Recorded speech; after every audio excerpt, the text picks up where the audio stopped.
जेव्हा पण माझ्याकडे भाजीला काही नसेल ना, तेव्हा मी हे असं बुडगं बनवते. आता याचं नाव जरी विचित्र वाटत असेल ना, तरी याच्यात लागणारं साहित्य मात्र आपल्या ओळखीचंच आहे. तर सगळ्यात पहिले कढईमध्ये तेल टाकलं, त्याच्यानंतर जिरे, मोहरी आणि लसूण टाकून मस्त असं फ्राय करून घेतलं. एक कांदा कट केलेला ते टाकला, 2 टोमॅटो होते ते पण कट करून टाकले आणि मस्त फ्राय करून घेतलं. त्याच्यानंतर लाल तिखट, चवीपुरतं मीठ, कांदा लसूण मसाला, हळद आणि थोडंसं खोबरखीस पण टाकलेलं आणि मस्त असं फ्राय करून घेतलं. तसं हे सुकं पण खायला खूप छान लागतं. सुकं खाल्लं तर चटणी आणि पाणी टाकून बनवलं तर बुडगं.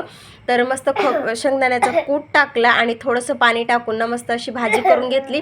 आणि आमच्या घरात ही भाजी सगळ्यांना खूप जास्त आवडते, म्हणून मी ही अशा पद्धतीनं भाजी बनवते. आणि दुपारच्या वेळेसला बनवली होती मस्त चकलीची भाजणी, गौरायाचं थोडंसं तयारी केली. आणि रात्रीच्या वेळेस गणपती बाप्पासाठी बनवले होते मोदक. आणि आमच्या जेवणात बनवलं होतं वरण भात, चपाती, भेंडीची भाजी, बटाट्याची भाजी आणि ठेचा.